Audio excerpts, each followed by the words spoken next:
بسم الله الرحمن الرحيم الحمد لله الذي لا يبلغ منهته القائلون ولا يحصي نعماءه العادون ولا يعدي حقه المجتهدون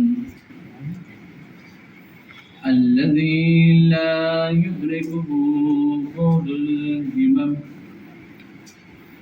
الذي ليس لصفته حد محدود ولا نعت موجود ولا وقت معدود ولا أجل ممدود فطر الخلائق بقدرته ونشر الرياح برحمته وابتدى بالصخور ميدان أرضه ثم الصلاة والسلام وعلى أشرف الأنبياء والمرسلين مولانا مولى الثقلين جد الحسن والحسين أبي القاسم محمد المصطفى اللهم صل على محمد وعلى محمد والذين أذهب الله عنهم الرجس وطهرهم تطهيرا اللهم صل على محمد وعلى محمد وعلى آله الطيبين الطاهرين المعصومين المظلومين ولعنة الله على أعدائهم أجمعين من يومنا هذا إلى قيام يوم الدين أما بعد فقد قال الله تعالى في كتابه الحكيم وقوله الحق وهو أصدق الصادقين بسم الله الرحمن الرحيم ووجدك عائلا فأغنى الصلوات اللهم صل على محمد وعلى محمد بسم الله الرحمن الرحيم رب اشرح لي ويسر لي أمري واحلل عقدة من لساني يفقهوا قولي بسم الله الرحمن الرحيم إن الله وملائكته يصلون على النبي يا أيها الذين آمنوا صلوا عليه وسلموا تسليما اللهم صل على محمد وعلى محمد شروع کرتا ہوں اس اللہ کے نام سے جو رحمان و رحیم بھی ہے، قادر مطلق بھی ہے، علیم بھی ہے، بصیر بھی ہے، خبیر بھی ہے، ہر ایک بات کو جاننے والا بھی ہے، ہر ایک چیز سے باخبر بھی ہے، ہر ایک شے پر قدرت رکھنے والا بھی ہے۔ اس خدا کی حمد جو عالمین کا رب ہے، عالمین کا پالنے والا ہے، جو تمام انسانوں کو رزق عطا کرتا ہے، چاہے وہ مومن ہو، چاہے وہ مسلمان ہو، چاہے وہ کافر ہو، گویا کسی بھی صنف سے تعلق رکھتا ہو، حتیٰ کہ حیوان ہو، ہر ایک شے کو اللہ رزق عطا کرتا ہے۔ یہ اس کا بے پناہ بے انتہا کرم ہے اپنی مخلوقات پر، جو اس طریقے سے اللہ صلوات محمد علیہ وسلم صل على محمد وعلى محمد اللہ کا یہ بے پناہ کرم ہے کہ اس نے اپنی مخلوقات کو اس طریقے سے نوازا اور مخلوقات کے درجے بنائے، جہاں پر اللہ نے 4 طرح کی مخلوق کو خلق کیا، ایک مخلوق کا نام جمادات ہے، دوسری مخلوق کا نام نباتات ہے، تیسری مخلوق کا نام حیوانات ہے، چوتھی مخلوق کا نام انسانات ہے۔ میں اس مختصر سی گفتگو میں چاہتا یہ ہوں کہ آپ کی توجہ میری طرف ملحوظ خاطر رہے۔ یہ نہیں چاہتا کہ آپ حضرات گفتگو کو صحیح طریقے سے سماعت نہ فرمائیں یا اپنے اس بہترین وقت کو موبائل میں یا دیگر تصورات میں لے جائیں۔ آپ آئے ہیں مجلس میں تو آپ کا جسم کے ساتھ ساتھ آپ کا ذہن، آپ کا دل، آپ کا دماغ، ہر چیز یہیں پر ہونی چاہیے۔ کیوں؟ اس لیے کہ یہ ذکر اہل بیت ہے۔ یہاں پر انسان سر جھکا کر آتا ہے تو اللہ اس کو سربلندی عطا کرتا ہے، بیزر آتا ہے تو سلمان بنا دیتا ہے، بیزر آتا ہے تو ابوذر بن جاتا ہے۔ اور اگر کوئی ایسا انسان آئے جو دور وادی سے آیا ہے لیکن جب بارگاہ اہل بیت میں اپنی زندگی کو بسر کرتا ہے تو سلمان نہیں رہتا بلکہ سلمان محمدی بن جایا کرتا ہے۔ لہٰذا ہمیں چاہیے کہ جب اس در پر آئیں تو احترام اور ادب کا خیال رکھیں، کوئی ایسی حرکت، کوئی ایسی چیز انجام نہ دیں خدا نخواستہ کہ جو ان کی شان میں گستاخی کے زمرے میں آ جائے۔ صلوات پڑھیں محمد والے محمد۔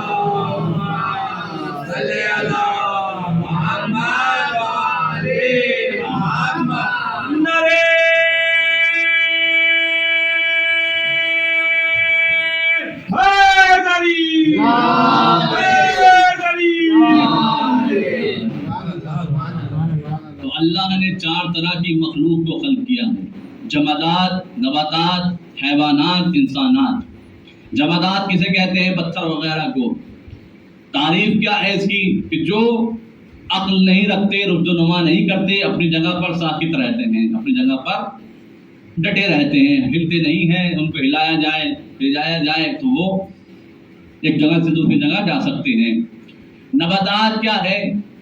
جیسے کہ درخت جو رشد و نما کرتے ہیں، بڑھتے ہیں، ان کو جب کھاد دیا جائے، پانی دیا جائے تو رشد و نما کرتے ہیں۔ اور بعض درخت، بعض پیڑ تو ایسے ہوتے ہیں کہ جن کو پانی وانی کی ضرورت بھی نہیں پڑتی ہے بلکہ زمین چاہیے صرف اور صرف، اور وہ خود بخود بڑھتے رہتے ہیں، جیسے گھاس پھوس وغیرہ۔ تو ذات محترم، یہ دوسری مخلوق ہے۔ تیسری مخلوق وہ ہے کہ جو حیوان ہے، حیوانات ہیں۔ حیوانات کون ہے؟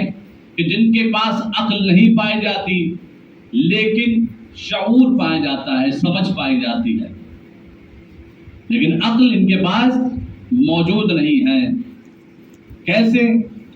اگر کوئی جانور آپ کے گھر میں رہ رہا ہے تو وہ آپ کا مطیع و فرمانبردار بن جاتا ہے۔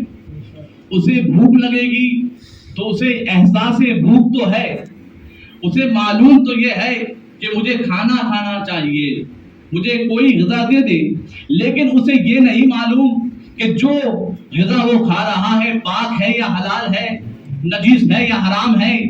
اسے اس چیز کے بارے میں نہیں معلوم، نہ اس چیز کی طرف وہ متوجہ ہوتا ہے، نہ اس چیز کی جستجو کرتا ہے، نہ وہ یہ دیکھتا ہے کہ جو چیز وہ حاصل کر رہا ہے حلال ہے یا حرام ہے۔ اسے اس سے مطلب نہیں ہے بلکہ اسے کھانے سے مطلب ہوا کرتا ہے۔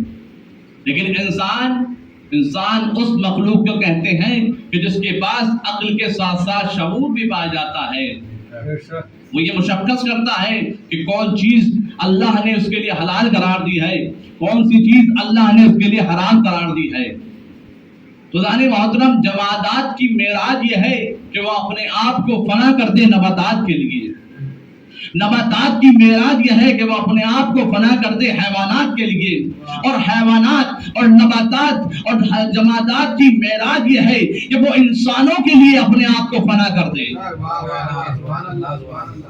اور انسان کی معراج یہ ہے کہ وہ اپنے آپ کو خدا کے لیے اور اہل بیت کے لیے فنا کر دے۔ صلوات پڑھیں محمد والے محمد۔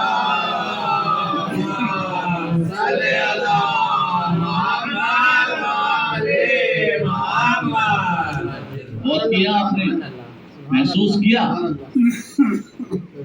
تو اس دنیا میں جتنے بھی انسانات پائے جاتے ہیں، جیسا کہ میں نے اس سے پہلے کی مجلس میں بھی عرض کیا تھا کہ اس دنیا میں اللہ نے مردوں کی ہدایت کے لیے 1,24,000 انبیاء کو بھیجا اور 12 ائمہ علیہ السلام کو بھیجا، 13 معصوم کو بھیجا، لیکن عالم نسوانیت کے لیے صرف ایک ہی شخصیت کو بھیجا جو جناب فاطمہ الزہرا سلام اللہ علیہا۔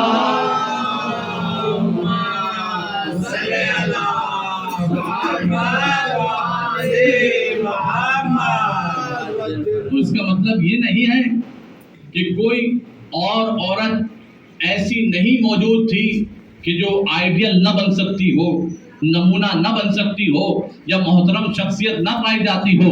لیکن محترم اتنی ساری عورتوں کے درمیان میں 4 عورتیں ایسی ہیں کہ جن کا بلند مرتبہ پایا جاتا ہے، جن کی بہت زیادہ اہمیت ہے، جو کفر میں رہ کر بھی ایمان والی رہیں،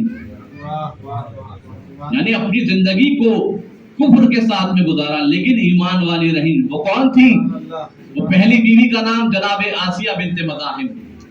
یہ کون ہے؟ یہ فرعون کی بیوی ہیں۔ فرعون کون ہے؟ تو یہ دعویٰ کرتا ہے انا ربکم الاعلی، میں سب سے بڑا خدا ہوں۔ یہ اس کی یہاں پر اس کی زوجیت میں ہے، لیکن اس کے باوجود بھی مومنہ ہیں۔ یعنی ایمان کس درجے کا پایا جاتا ہے کہ ایک کافر کے گھر میں بھی ایمان کو پال رہی ہے، کس طریقے سے اپنے ایمان کو محفوظ کر کے رکھا ہوا ہے۔ اب یہ ان لوگوں کے لیے دلیل ہے جو یہ کہتے ہیں کہ اگر ہمیں اچھا ماحول مل جاتا تو ہم ایمان والے ہوتے۔ محترم ایسا نہیں ہے، ماحول کو ہی آپ ذمہ دار نہیں بنا سکتے، ماحول کو ہی آپ دوشی نہیں ثابت کر سکتے کہ ماحول گندا تھا، ماحول برا تھا، لہذا ہم مومن نہ بن سکے، لہذا ہم مسلمان نہ بن سکے، لہذا ہم عمل صالح انجام نہ دے سکے۔ یہ دلیل نہیں ہے، اس لیے کہ جناب آسیہ کو دیکھیے، عورت ہیں، بظاہر عورت کو کمزور مانا جاتا ہے، لیکن اپنے ایمان کو کس طریقے سے محفوظ کیا ہے کہ قرآن میں آیت بھی ملتی ہے اور ان کے بارے میں روایات بھی موجود ہیں کہ کتنی بلند مرتبہ عورت ہیں، کیا شخصیت پائی جاتی ہے جناب آسیہ کی کہ کفر میں رہ کر اپنے ایمان کو محفوظ رکھا، کفر کے دربار میں۔ دوسری بیوی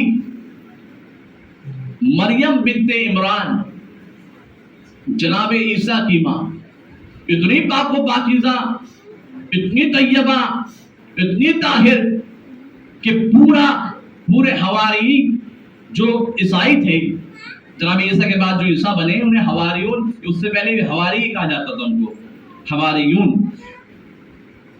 تو وہ لوگ جناب مریم کے تقدس کا قصیدہ پڑھا کرتے تھے، بہت ہی زیادہ مومنہ تھی، اور جناب مریم کی ماں نے یہ دعا مانگی تھی کہ جو بچہ میرے بدن سے پیدا ہوگا اس کو میں معبد قدیم میں عبادت کے لیے، خدمت کے لیے بھیجوں گی۔ لیکن جب ولادت ہوئی اور لڑکی پیدا ہوئی ہے جناب مریم، کیونکہ سوچ یہ رہی تھی کہ بیٹا ہوگا، لیکن لڑکی ہوئی، اور پھر وہ وقت آیا کہ چاہا کہ معبد قدیم میں بھیج دے، جہاں پر عیسائی، جہاں پر حواری عبادت کیا کرتے تھے، وہاں پر چاہا کہ انہیں بھیج دیں، تو انہوں نے منع کر دیا کہ عورت معبد قدیم میں داخل نہیں ہو سکتی۔ کیوں؟ اس لیے کہ کچھ خاص ایام ہے کہ جب عورت نجس رہا کرتی ہے، ہم یہاں پر عبادت کرتے ہیں، یہ منظور نہیں کر سکتے کہ مریم یہاں پر رہیں۔